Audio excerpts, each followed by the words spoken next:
medicina intensiva da PUC.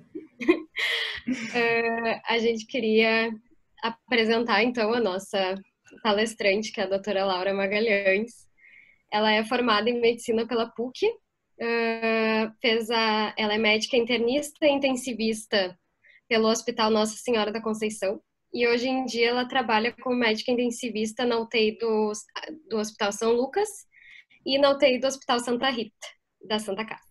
Então a gente queria agradecer muito a tu ter aceito o nosso convite, e relembrando o pessoal que as perguntas são no final da aula, e que vamos liberar no chat, no final da aula também, um formulário para depois vocês receberem os certificados, tá bem? Então, é tudo contigo. Tá, obrigada, Vitória. Eu agradeço o convite, agradeço a oportunidade e espero que, assim, a ventilação mecânica é um assunto bastante denso e acho bastante complexo para quem não vive no dia a dia. No primeiro momento a teoria assusta bastante e a gente acaba aprendendo as coisas na prática, né? Mas eu quis trazer assim alguns conceitos e quero que depois a gente tenha também um espaço para perguntas. Certamente vão surgir bastante dúvidas, mas vamos destrinchando aí o que der, tá? Então eu vou compartilhar aqui. Um pouquinho.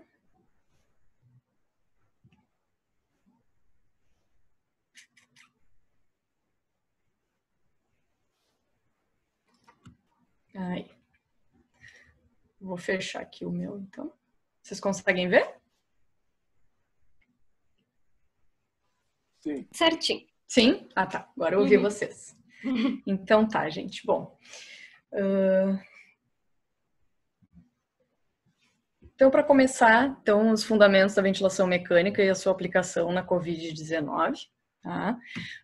A gente começa... Opa, deixa eu ver aqui. Que não está passando. Aqui. A gente vai começar, então, com o conceito de ventilação mecânica. Ventilação mecânica é o suporte ventilatório oferecido ao paciente por meio de um aparelho, que é o ventilador ou respirador mecânico, através de uma prótese, para levar um volume de gás específico até os pulmões do paciente. Tá?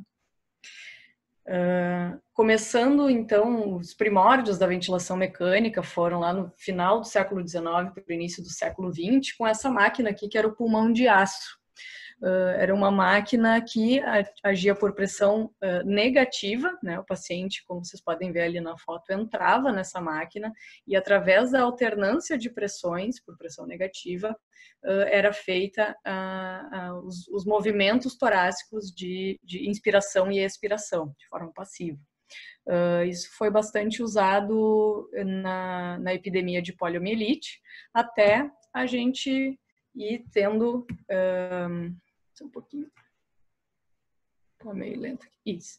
Até a gente tendo avanços de tecnologia ao longo do século, para a gente chegar na atualidade, em que o mecanismo de ventilação mecânica é através de pressão positiva, né? Antes a gente tinha uma máquina em volta do corpo do paciente, agora a gente joga ar literalmente para dentro dos pulmões do paciente, agindo por pressão negativa.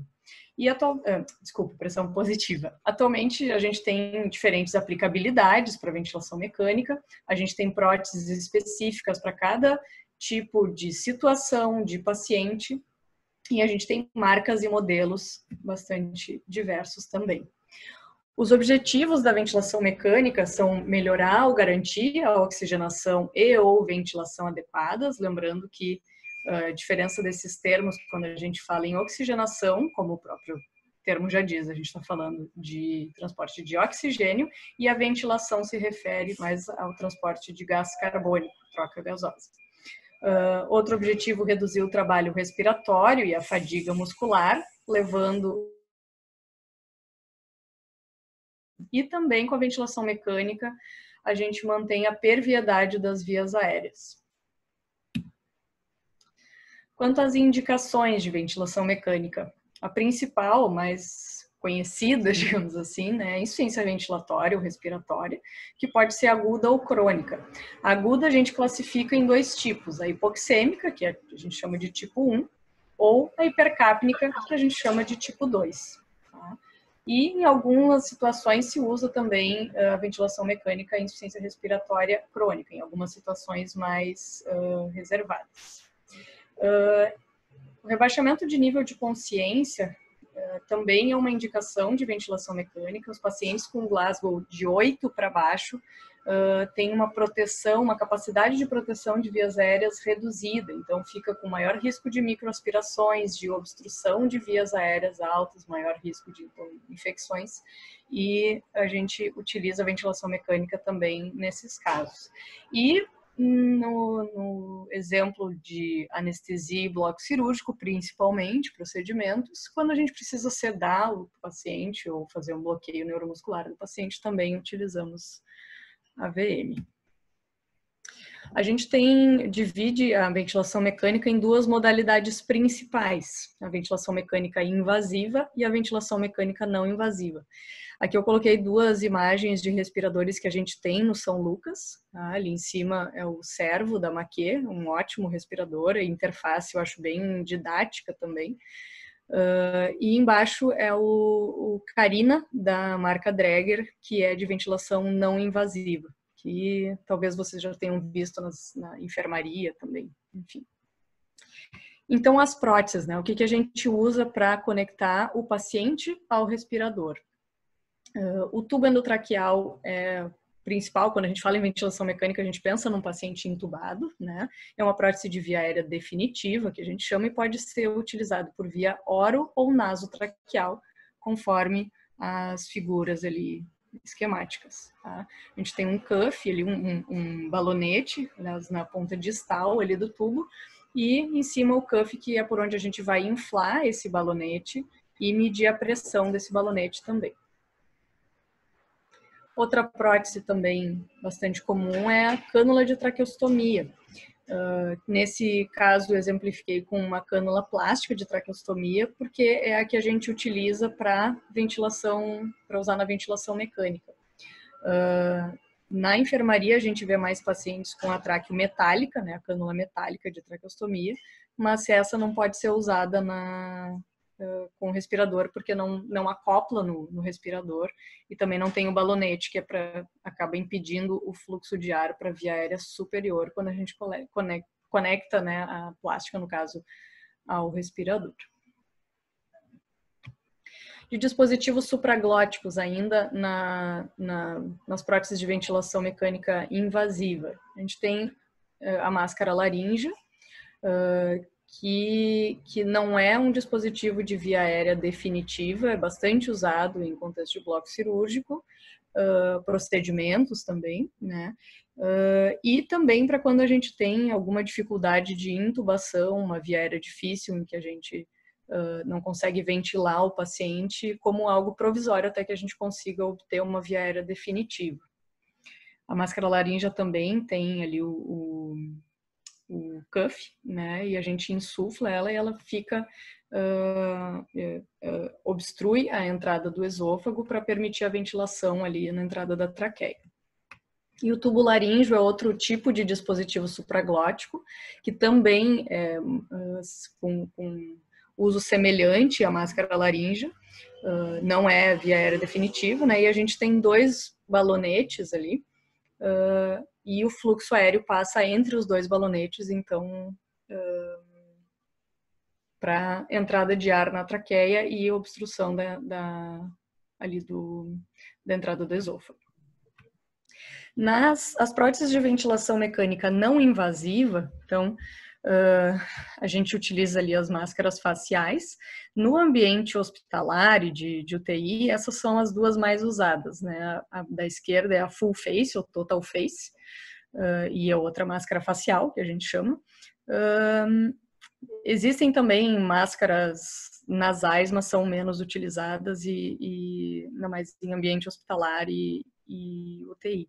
E ali à direita eu coloquei o helmet, que foi aqui eu não tive experiência com esse uso, mas é o elmo que chamam, que foi bastante utilizado e agora voltando a ser utilizado na pandemia pela Covid-19 lá na Europa. que é um dispositivo que tem menor risco de dispersão de aerosóis, né? Virtualmente zero o risco, se bem acoplado. E acredito que tenham utilizado em outros hospitais brasileiros, mas aqui até não tomei conhecimento. Depois vou perguntar para o professor João o que ele me diz ali do Helmet, se ele teve alguma experiência. Então, falando sobre a ventilação mecânica em si,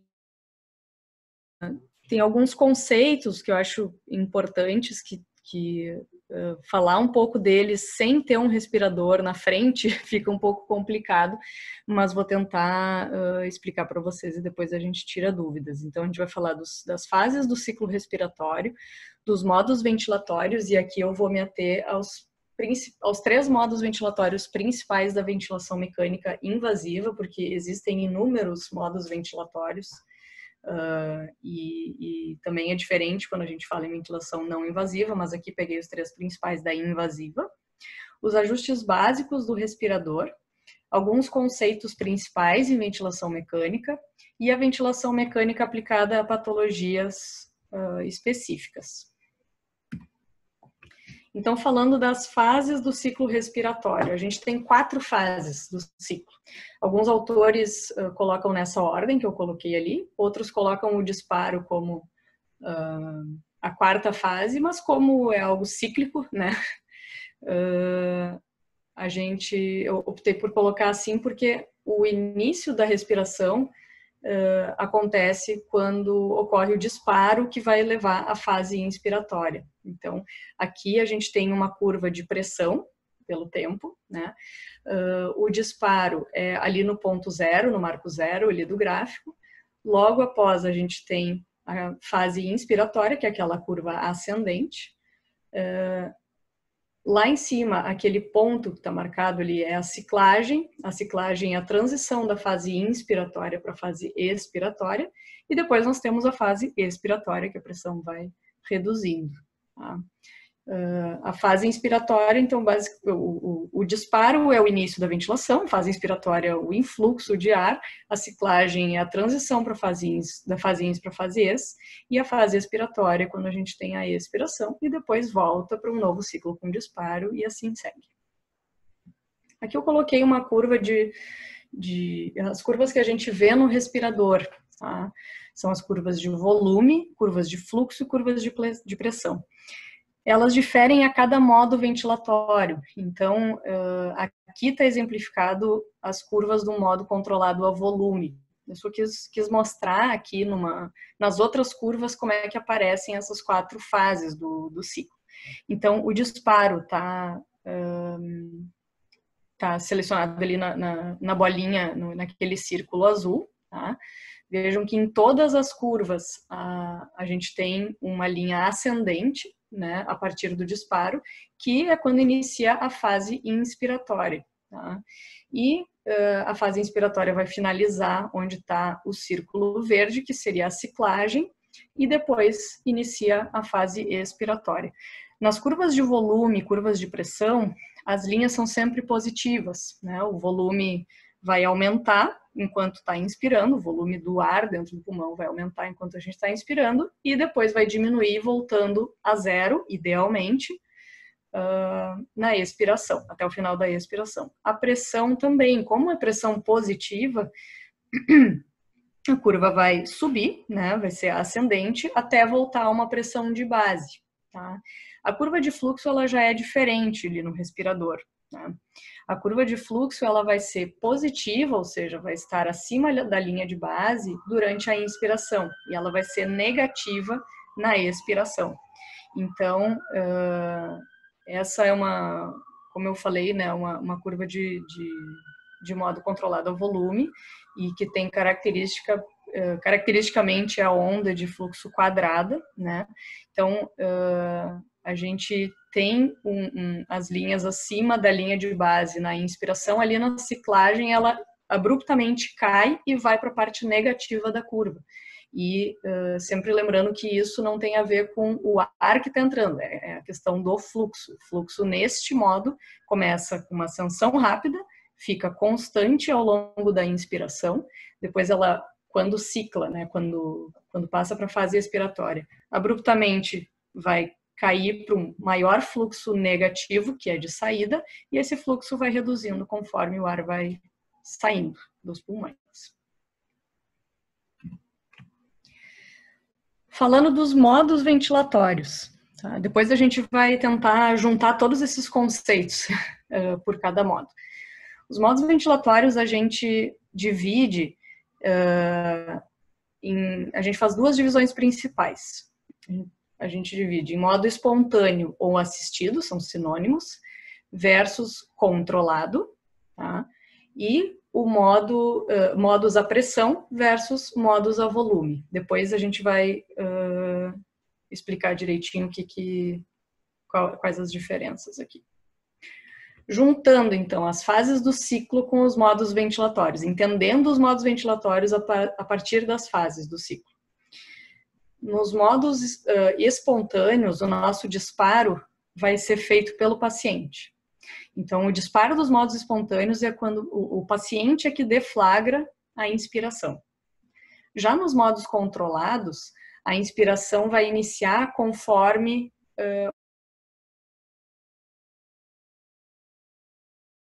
que eu setei. Então, a diferença do modo espontâneo para o modo controlado é quem deflagra a inspiração e o disparo e, consequentemente, a fase inspiratória. Né? No modo espontâneo, o paciente, no modo controlado, é o respirador, conforme a frequência respiratória que eu coloquei. A fase inspiratória, a gente vai ter a diferença de pressão e volume. E aqui entra a fase inspiratória um pouquinho da ciclagem também. Tá? Nos modos a pressão, o suporte do influxo de ar é dado conforme a pressão inspiratória setada. Então, eu vou setar a pressão que eu quero que o aparelho dê, que o respirador dê para o paciente, e o volume que vai entrar na fase inspiratória vai ser consequente a essa pressão. Vai ter outros fatores também que influenciam, mas basicamente, assim, para a gente entender na teoria, é isso. Já nos modos a volume, eu vou setar o volume que eu quero dar para o paciente, que vai ser entregue ao longo da fase inspiratória. Então, nos modos a volume, o influxo de ar visa atingir o volume setado, que é o volume de ar corrente que a gente chama de VAC.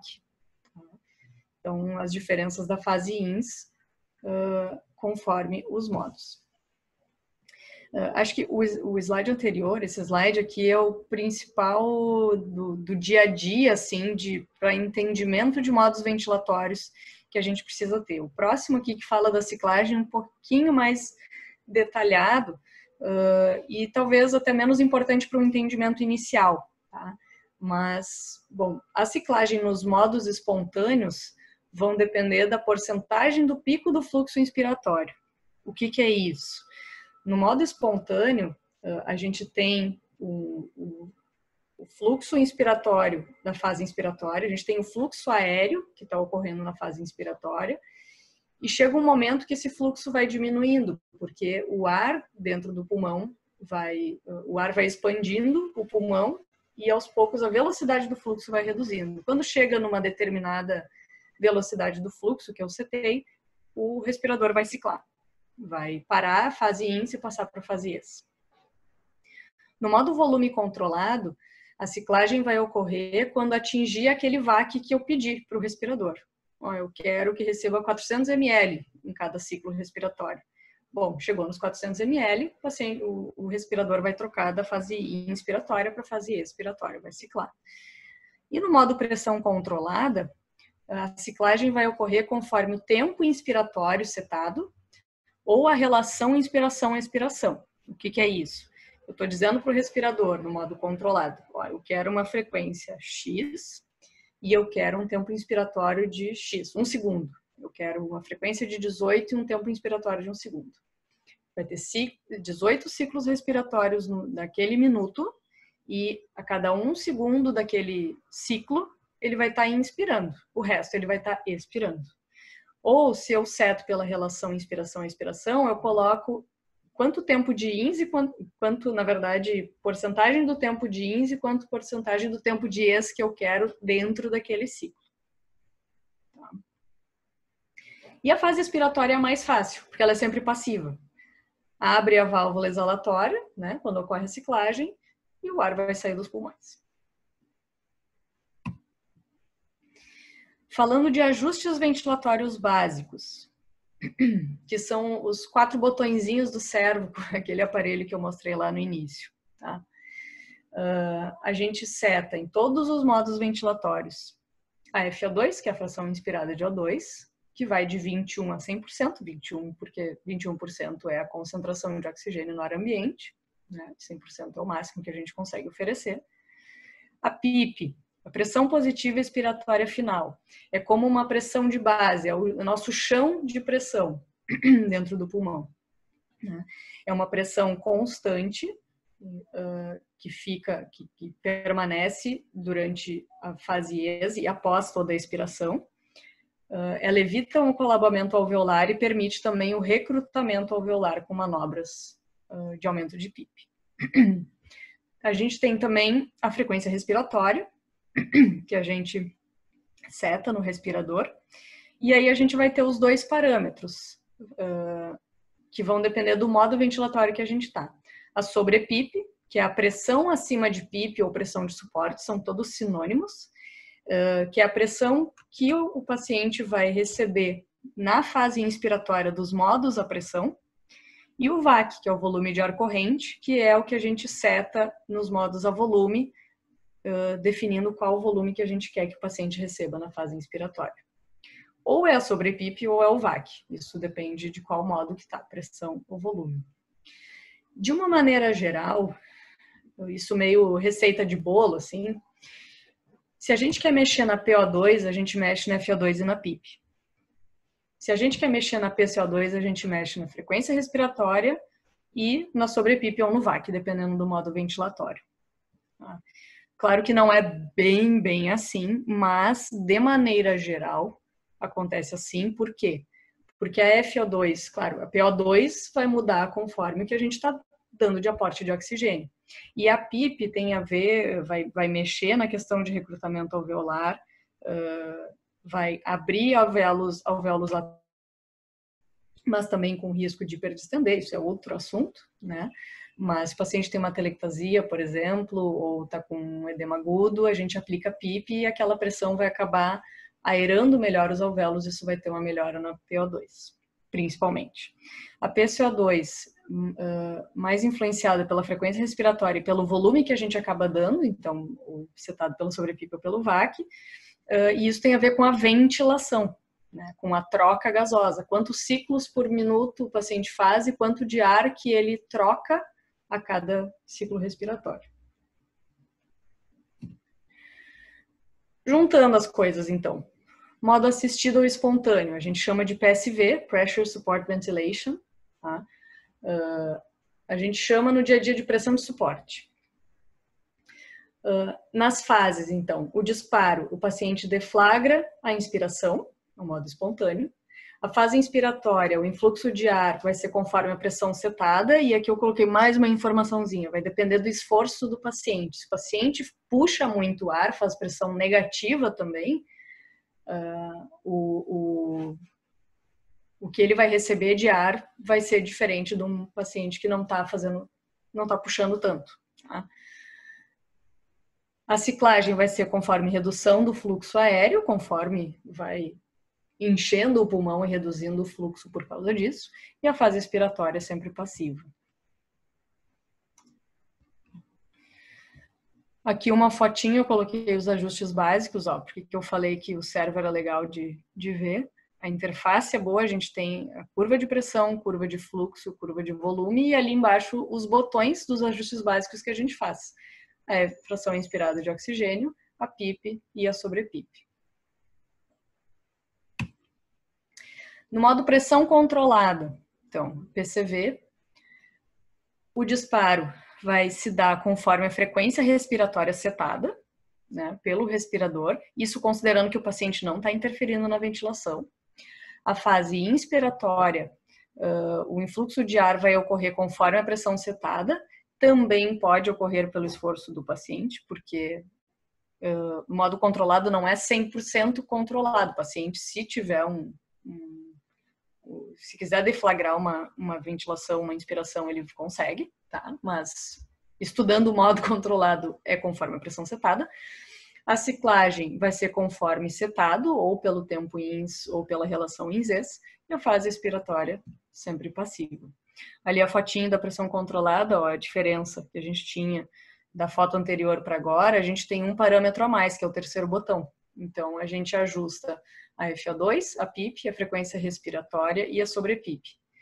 Por que eu botei frequência respiratória mínima? Justamente porque se o paciente quiser entrar, ele pode. E ele pode fazer uma frequência respiratória mais alta do que o que eu setei. Mas se ele não tiver, se ele tiver entregue na ventilação, se ele tiver sedado, se ele tiver curarizado, enfim, ele vai fazer aquilo que eu setei ali. E notem nessa foto, olha quanto tá a frequência respiratória ali, o RR. Não sei se o meu mouse aparece, acho que não. Tá em 20, então o paciente está fazendo uma frequência respiratória de 20, apesar de eu estar colocando 15. Só para complicar um pouquinho mais. Indo para o modo volume controlado, então, que é o nosso terceiro modo principal, o disparo, por ser um modo controlado, vai ser conforme a frequência respiratória setada, igual no modo pressão controlada. A fase inspiratória vai ter um influxo de ar conforme o VAC e o fluxo setados. A ciclagem vai ocorrer quando chegar naquele volume que eu pedi, naquele VAC setado, e a fase expiratória, sempre passiva. Nessa fotinho aqui, então, vejam que o botão, ali não aparece os botões, mas o setting da sobre-PIP agora virou VAC, virou volume corrente. Então, dependendo do modo, a gente vai escolher um ou outro. Os outros ajustes seguem os mesmos. Bom, gente, alguns conceitos, então, em ventilação mecânica, a teoria, tá? Vamos falar sobre alguns conceitos principais que eu escolhi aqui.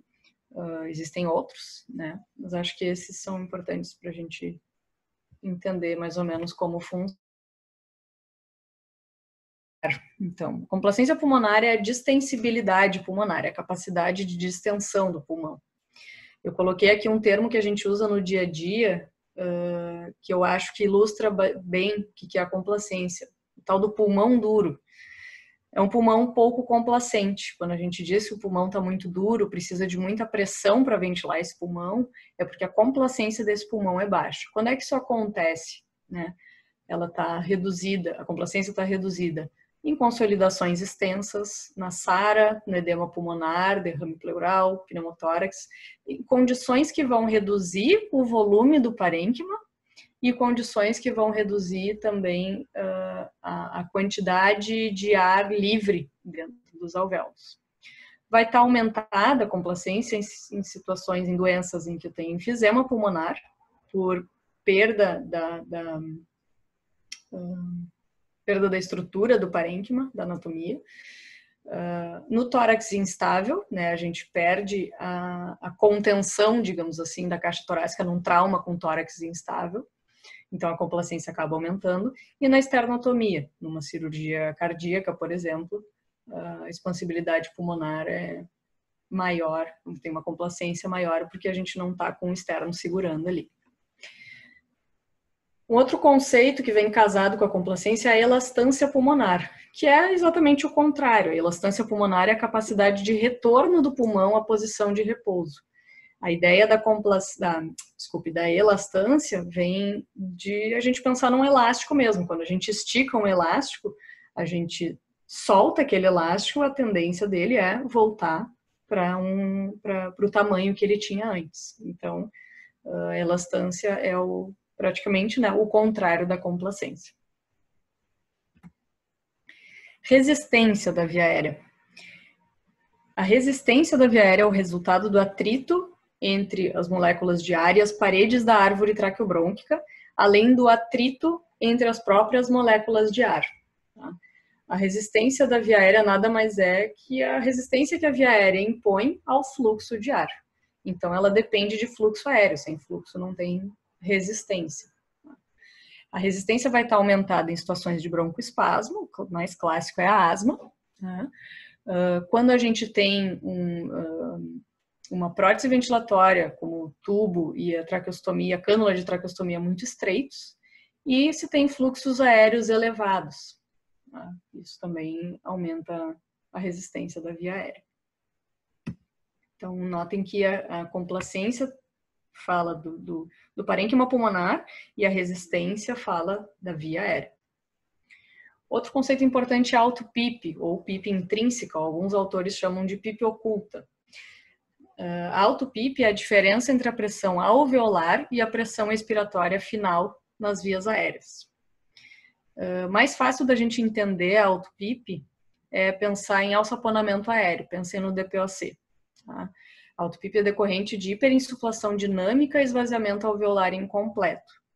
Se a gente inspira e não consegue jogar todo o ar para fora quando a gente expira, isso na ventilação se chama auto-PIP e isso é medido. Tá? Isso a gente consegue medir.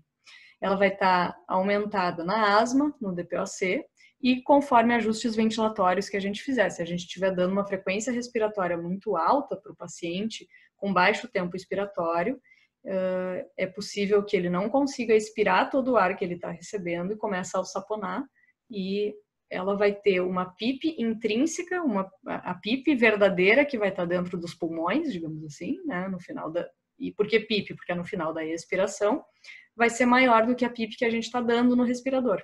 Por isso, auto-PIP ou PIP intrínseca.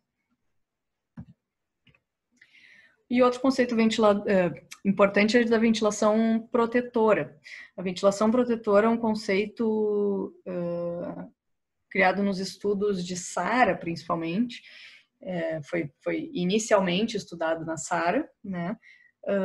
E são, digamos assim, estratégias, entre aspas, ventilatórias para a gente evitar a VILI, que são as lesões pulmonares induzidas por ventilação. Tá?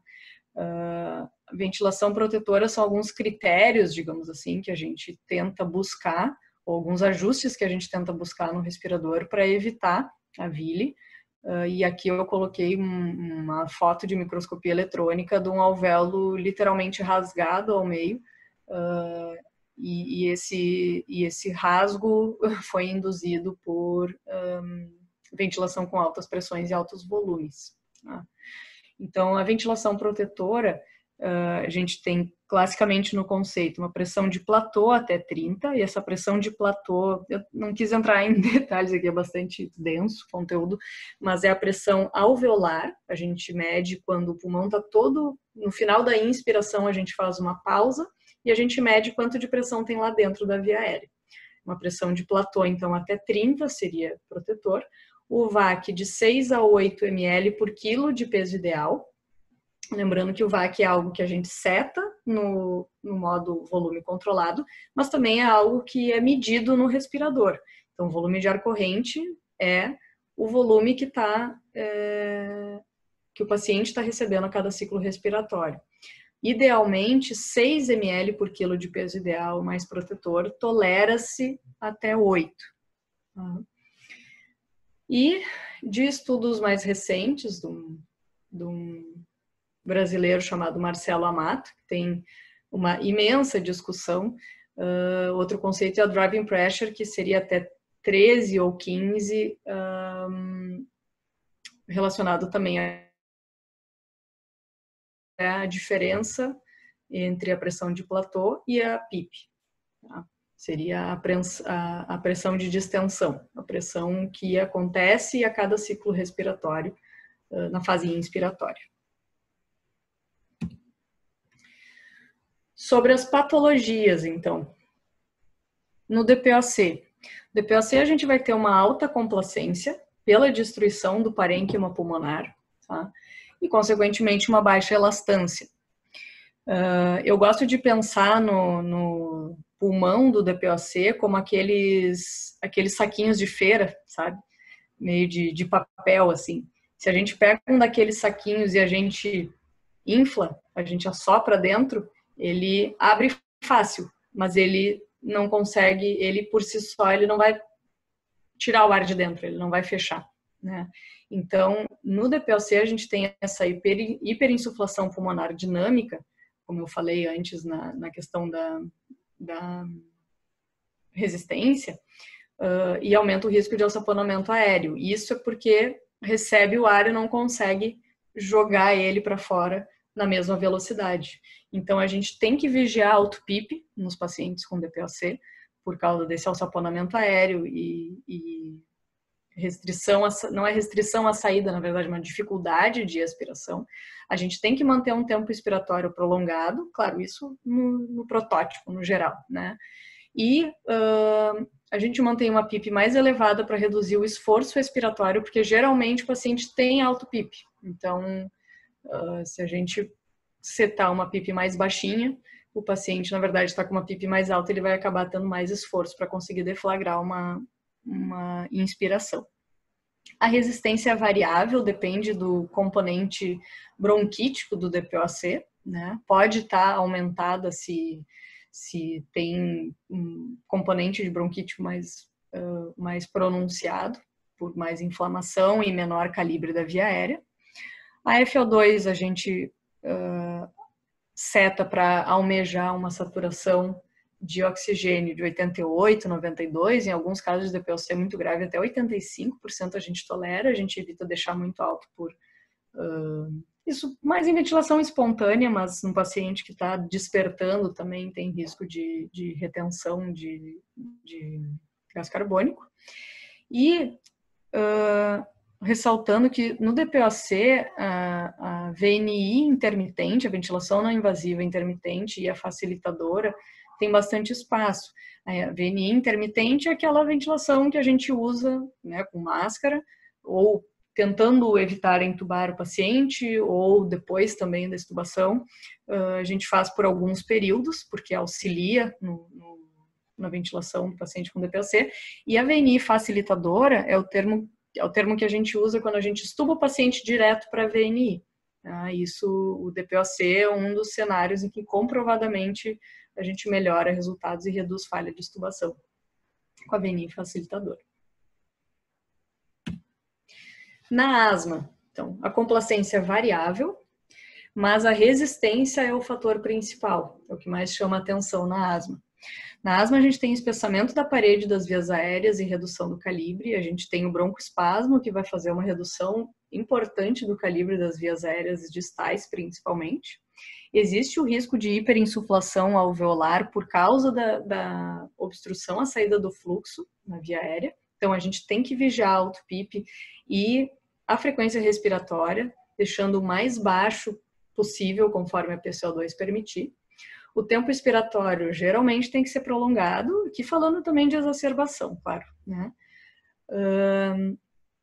A gente tem que achar na asma, tentar achar o equilíbrio entre uma frequência respiratória baixa, que permita a expiração suficiente, com tempo mais prolongado, mas que ventile o paciente suficientemente para não causar acidose respiratória. Tá? E o risco de pneumotórax pela pressão de pico elevado na asma, pressão de pico é outra pressão que a gente mede na mecânica ventilatória, também é mais importante na asma. Na minha opinião, os pacientes asmáticos são dos mais difíceis de ventilar. E aqui, casualmente, a gente está com uma paciente asmática lá na UTI, então eu quis gravar aqui, vamos ver se vocês conseguem ver o vídeo. Ó. Notem o tempo expiratório que ela precisa para botar todo o volume para fora. Ela está com uma frequência setada de 15, e ela está fazendo 15 porque ela está sedada e bloqueada, curarizada, né? Então, aqui eu não me recordo bem da relação tá ali, ó. Relação em Zs, 1:5. Ela gasta 1/6 do tempo inspirando, isso setado, né, no respirador, e 5/6 do tempo expirando, para que ela consiga botar todo o volume para fora na expiração. Uma pressão de pico lá em cima, ó, à direita, de 45, que é muito alta, tá? Mas quando a gente recebeu essa paciente, isso foi um dia depois desse vídeo, ela tinha uma pressão de pico de 63, e ela tinha nesse momento, ela tinha uma auto-PIP de 3 ou 4. Então, a gente estava setando a PIP em 6, E isso com essa frequência respiratória bem baixa, esse tempo respiratório bem prolongado, mesmo assim ela estava alçapanando o ar. Antes, quando ela chegou, tinha essa pressão de pico de 63, porque apesar da PIP, que estava exatamente igual, ela estava fazendo uma auto-PIP de 10. Então, ela estava com uma PIP medida de 16 e as pressões estavam todas lá em cima, com um volume de ar corrente menor. Então, é um desafio. O paciente asmático é um desafio. Vou botar aqui só mais uma vez. Lá em cima a curva de pressão, no meio a curva de fluxo e embaixo a curva de volume.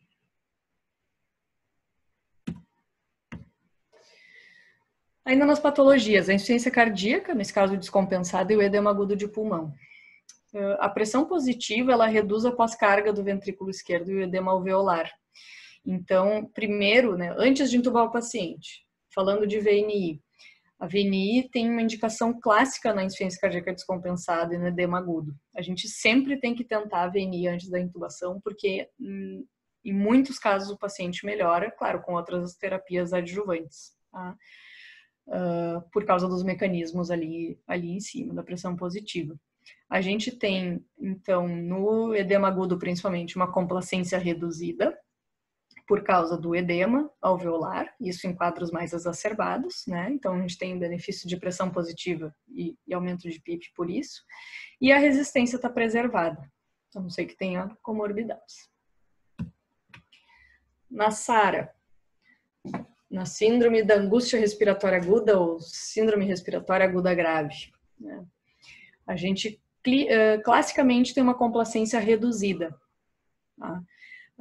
Nesses casos, a gente tem um benefício de PIP elevada, né? Geralmente, algo que é motivo de debate até hoje também é o recrutamento alveolar. Então, utilizar valores altos de PIP para tentar expandir mais o pulmão. Até certo ponto, isso é prática comum e necessária. A gente está falando aqui, o que é interrogado é o recrutamento alveolar com PIPs extraordinários. Tá? Estudos com PIP de 40.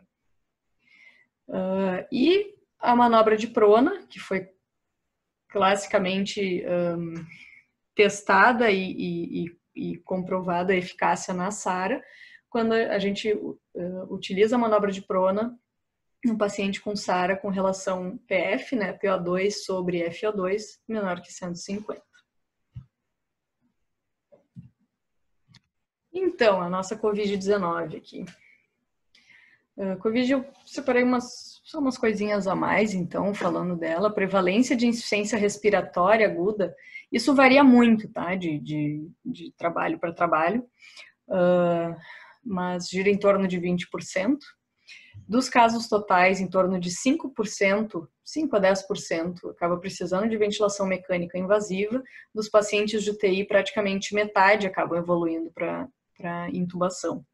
A mortalidade gira em torno de 2% dos casos totais, mas aumenta para mais de 50% nos pacientes em ventilação mecânica. Os fatores de risco para as formas graves, pacientes acima de 60 anos, sexo masculino e comorbidades, né, obesidade, jovens, o que a gente mais viu foi obesos como comorbidade principal, pareceu estar mais associada a isso. Hipertensão, diabetes, malignidade e imunossupressão. Quando a gente tem a SARA por COVID, né,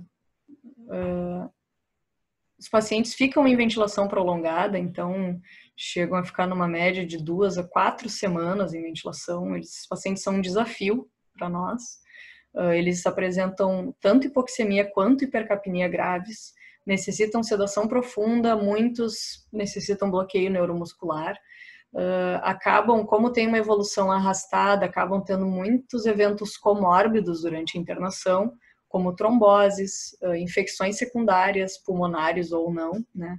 Polineuropatia, encefalopatia. E a gente tem ainda, depois que lidar com a lesão pulmonar pós-SARA pelo COVID, que parece um pouco menos pior do que aquele pulmão fibrosado pós-SARA por outras causas, mas ainda assim é bastante debilitante. Ao longo da pandemia, a gente teve diversas tentativas assim, de criar diretrizes e ideias, e muitas coisas foram mudando, e muitas coisas a gente segue sem resposta, né, do que é melhor para o paciente. Inicialmente, a gente falava muito em intubação precoce, tá?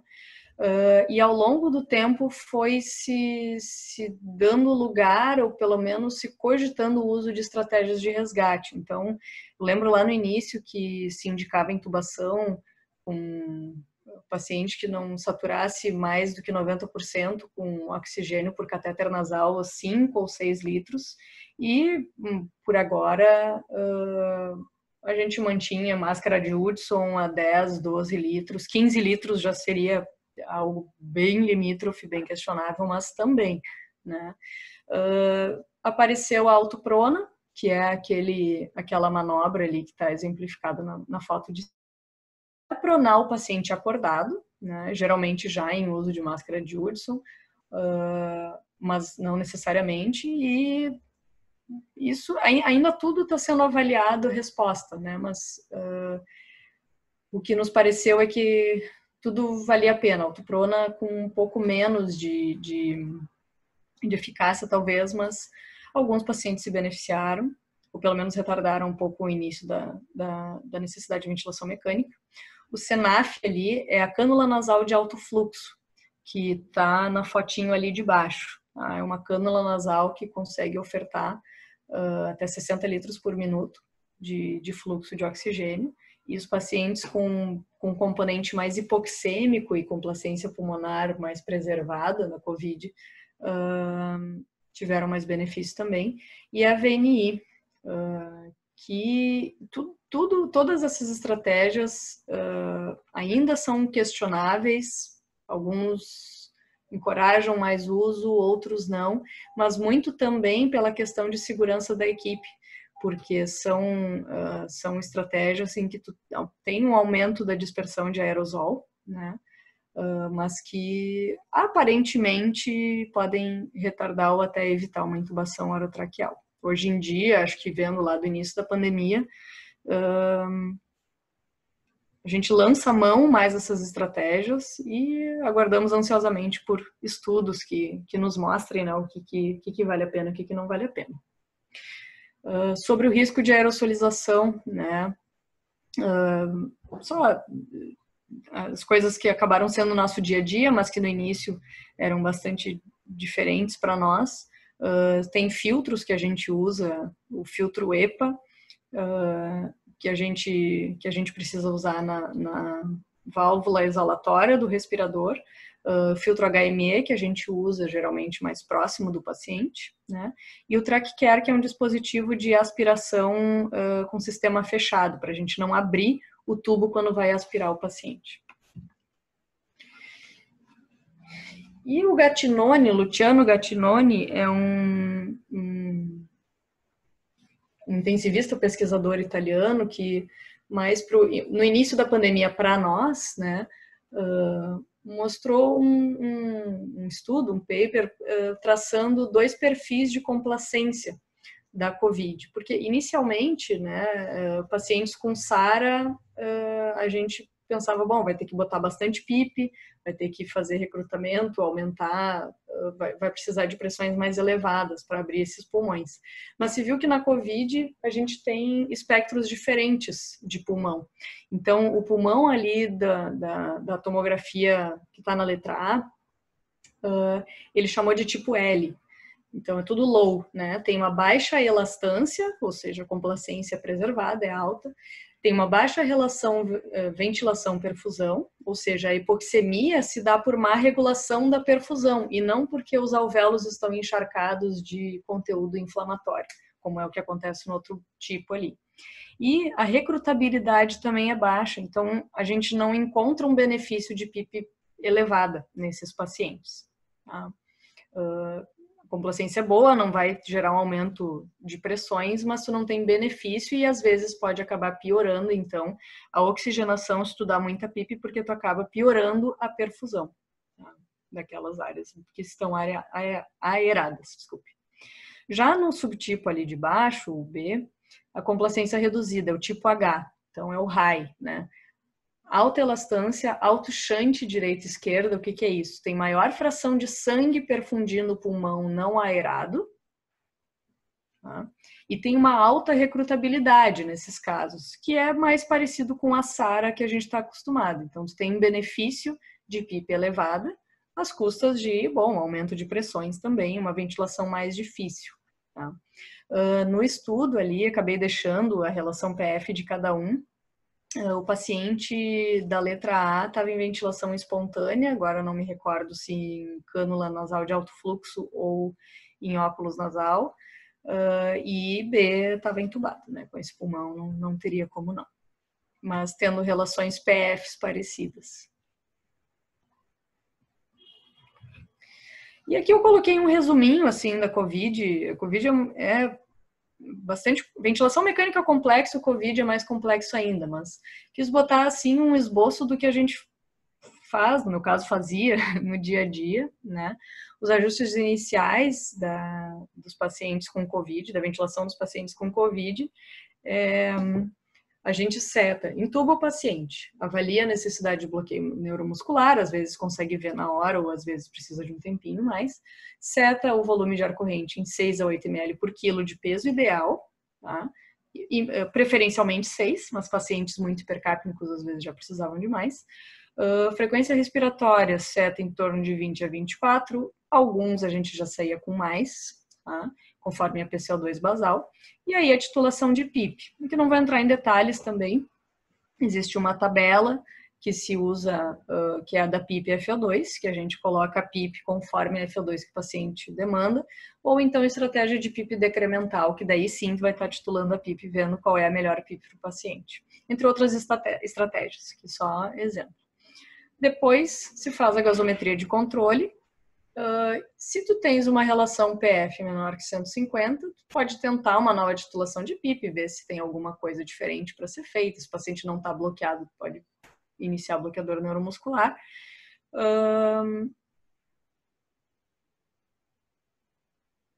O pH, a gente, nesses casos, a gente tolera um pH mais baixo, que se chama hipercapnia permissiva, que é um conceito também da ventilação protetora, da SARA. A gente não precisa de um pH normal num paciente que está tão difícil de ventilar. Então, se o pH está mais baixo, a gente tenta ajustar a frequência respiratória ou o VAC, que vai mexer mais na PCO2, como eu falei lá no início. E, bom, se esses parâmetros ainda, né, não conseguiu melhorar esses parâmetros, acaba recorrendo, então, à posição prona.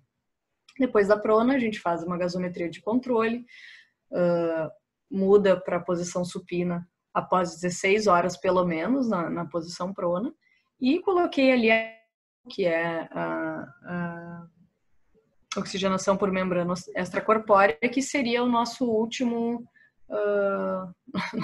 suspiro, nossa última alternativa depois de um paciente que não responde a todas as outras medidas, a prona, e claro, casos muito selecionados. Essa é uma terapia de extremo resgate e que isso sim, né, se a gente já tem, se a gente ainda tem tanta falta de evidência de tudo, imagina da ECMO, que é uma terapia super de resgate numa doença tão nova como a COVID-19. Gente, acho que é isso. Sei que foi bastante denso, mas vamos abrir para as perguntas. Fico à disposição. Obrigada.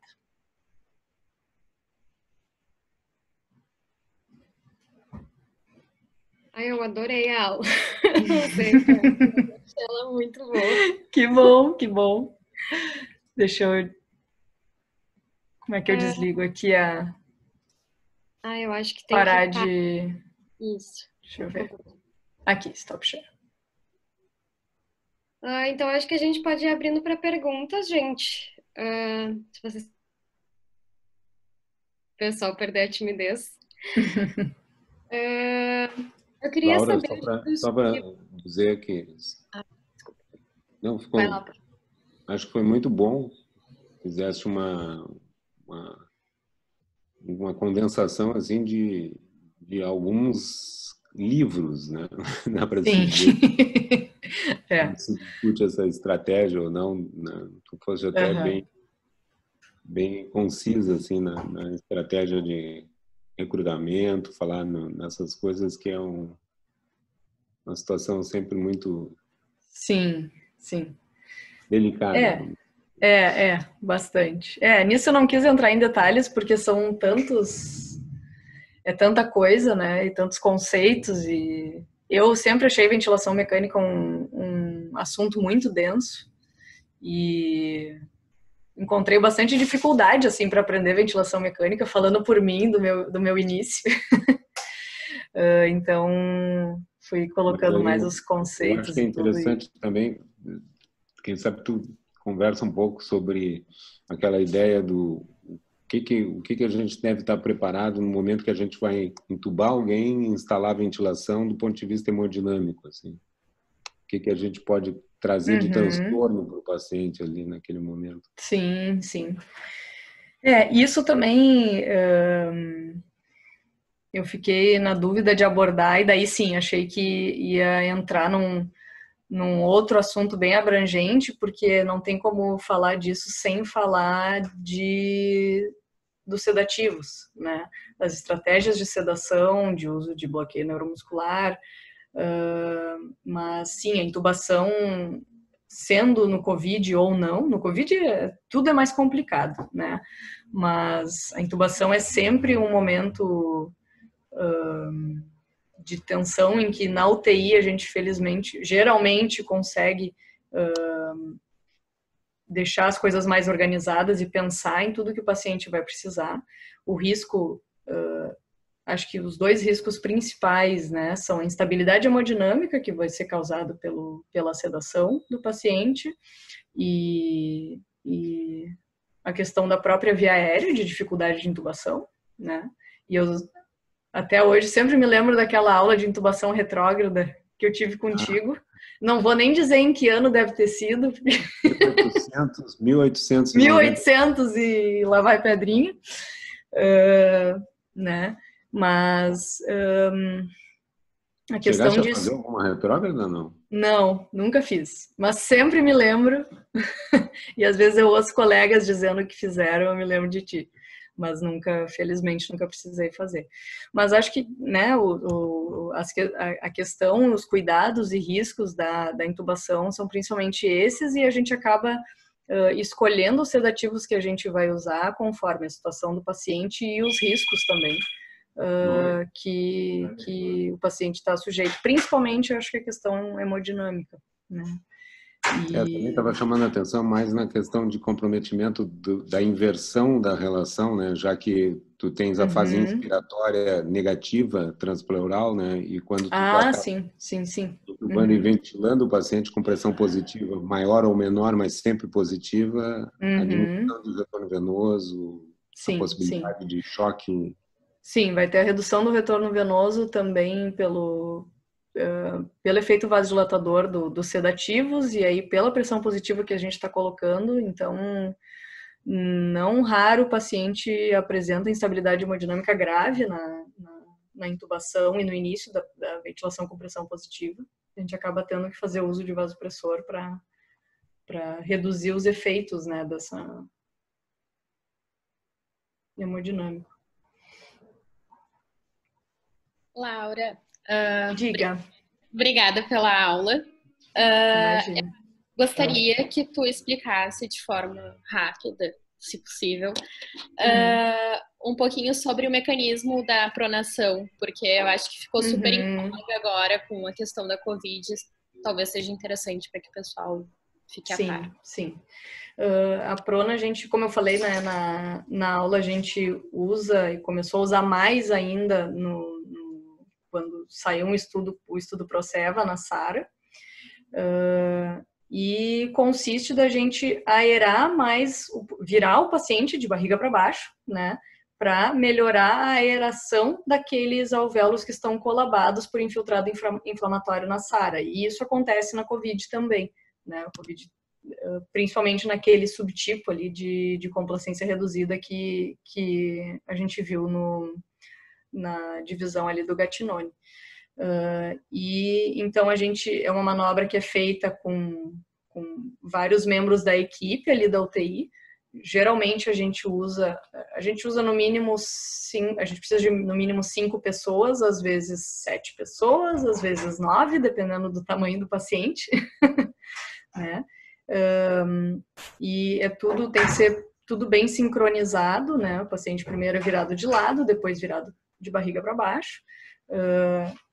Cuidados com pele, a gente usa coxins, enfim, e quando a gente prona o paciente, então a gente vai dar um tempo para aquele pulmão se reorganizar. Então, a questão é tu ter uma melhora, não deixa de ser um método de recrutamento alveolar e a gente visa ter uma melhora na relação ventilação-perfusão, tá? Porque o que está mais posterior aqui no parênquima pulmonar vai estar menos aerado e a gente vai virar para cima para aerar mais e depois volta e assim vai. É uma medida de suporte, né? Até que o paciente resolva o seu insulto inicial. Acho que é isso. Eu achei muito interessante a questão dos pulmões ali da Covid, eu não sabia desse. Mas daí eu fiquei pensando, o tipo L pode virar o H ou vice-versa, ou é uma questão mais do paciente? Olha, isso é uma divisão mais didática, assim. Isso saiu antes de estourar a pandemia aqui, pelo menos aqui no Rio Grande do Sul. Acho que foi março ou abril que saiu esse estudo. E quando a gente foi ver na prática, a gente viu alguns pacientes que tinham uma complacência mais alta, alguns outros com complacência mais baixa, e isso parecia se manter. Mas a maioria dos pacientes fica no meio termo. Então, isso é mais uma divisão didática, mas acho que de uma maneira geral, pacientes que mantinham, que já largavam com uma boa complacência, mantinham isso. A não ser, claro, tu pode ter uma piora de complacência depois por congestão, um paciente que está muito tempo internado, usa muitas infusões, mas aí não é o infiltrado inflamatório da SARA, né? Aí é outro motivo. E os pacientes que já largavam com uma complacência mais baixa mantinham esse padrão depois. Isso por observação minha de dia a dia, tá? Não li nada sobre isso, assim. Não sei se o professor João teve alguma... Acho que ele teve que sair até. Teve que sair? Tá. Então eu mando um WhatsApp para ele depois.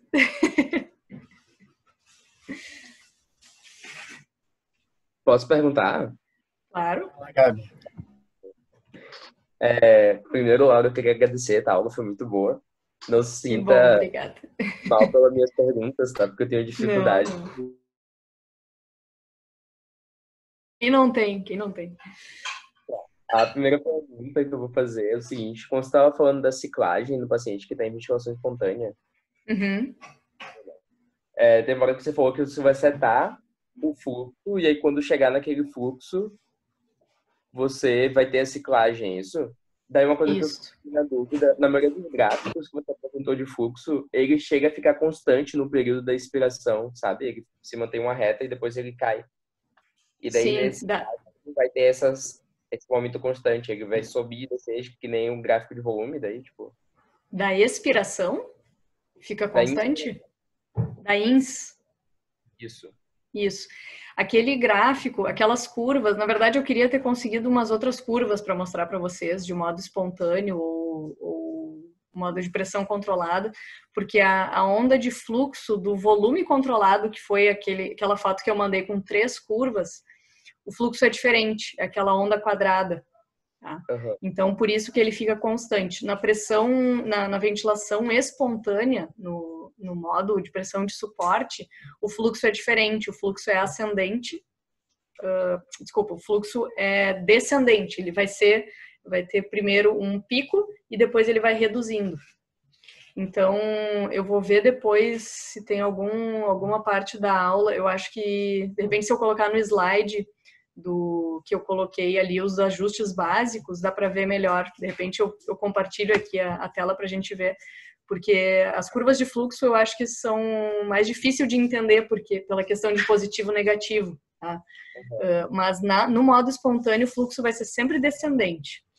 Não vai ser quadrado e estável como no volume controlado. Porque realmente, se fosse um fluxo contínuo estável, tu não tem como ter uma porcentagem do pico, né? Mas no espontâneo é isso, tu tem aquele pico de fluxo, né? E depois o fluxo vai reduzindo, e quando chega num percentual em relação àquele pico que teve, ele vai ciclar. Então pode ser, eu boto a 5%, que é uma ciclagem tardia. Então ele vai fazer o pico, ele vai descendo, quando ele chega a 5% desse pico aqui, que é lá embaixo, faltando 5%, ele vai ciclar. Se eu boto a 40%, um DPoC, por exemplo, ele demora muito para expirar e às vezes na ventilação espontânea eu quero que ele expire um pouquinho mais rápido, diferente do controlado que a gente estudou ali. Vai ter o pico, vai reduzindo o pico e ele antes vai ciclar. Tá? Mas é por isso, porque as ondas de fluxo são diferentes. Tá, entendi. Só deixa eu fazer mais uma pergunta, gente. Claro, manda. Eu fiquei na dúvida em relação ao paciente com asma, tá? Que você falou sobre reduzir a frequência respiratória. Isso o que me deixou na dúvida era se, talvez esteja super errado, tá? Mas a gente vai impedir que a alça ponha o ar, mas isso não vai interferir na saturação de oxigênio? Tipo, a gente vai ter a oferta também? Eu fico pensando nisso. Sim. Por isso que é tão desafiadora a ventilação na asma. Se o paciente tem, por exemplo, se o motivo da exacerbação da asma é uma pneumonia, aí a gente vai ter mais comprometimento da oxigenação. Aquela paciente que eu mostrei o vídeo ali, por exemplo, está internada lá com a gente, ela está com 35% de FO2, ela não tem um comprometimento da oxigenação tão ruim.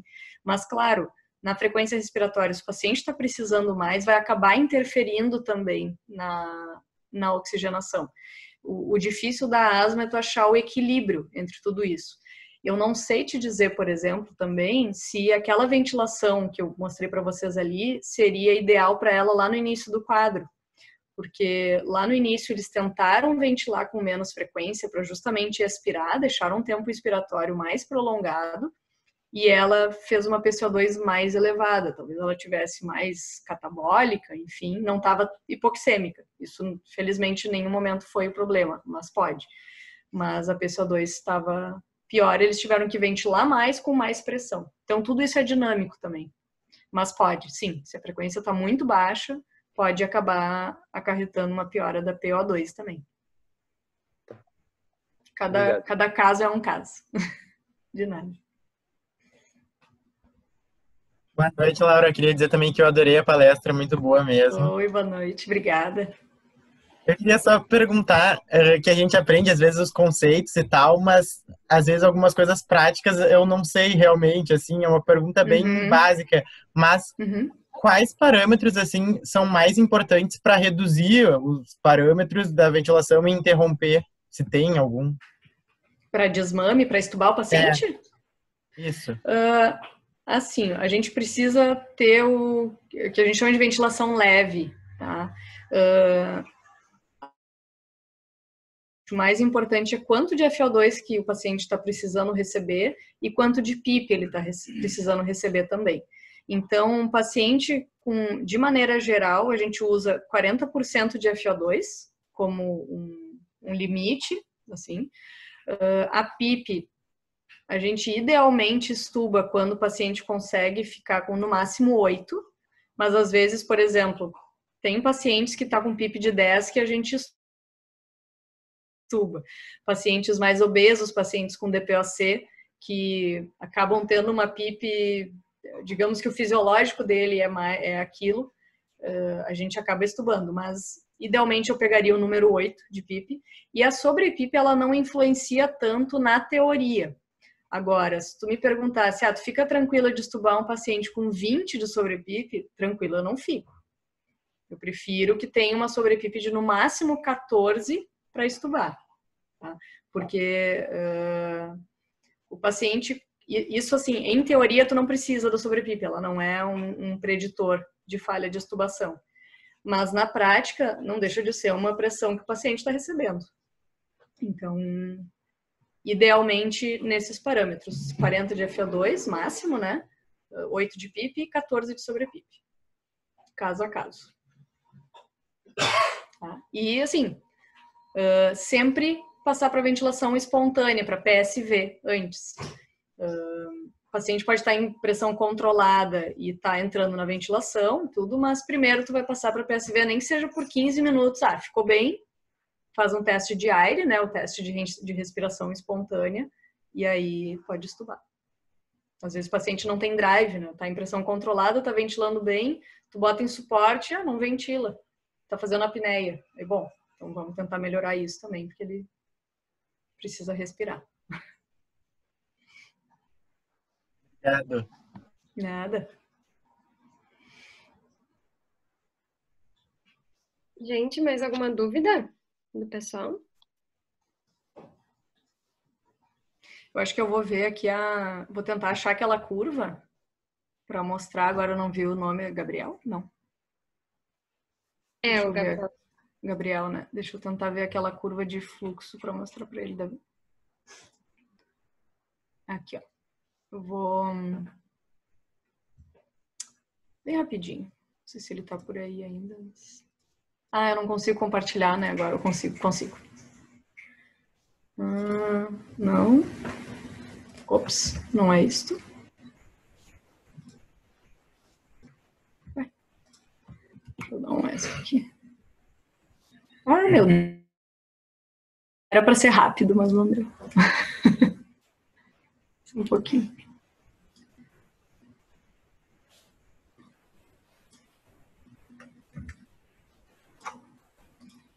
Aqui.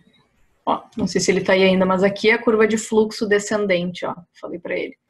Aquela curva era de volume e aqui a curva de fluxo é a do meio, tá? Então tu tem a curva ascendente acima da linha de base e depois ela vai reduzindo. E ali onde tem aquele degrau que vai para a fase expiratória é o percentual do pico de fluxo que está setado para ele ciclar.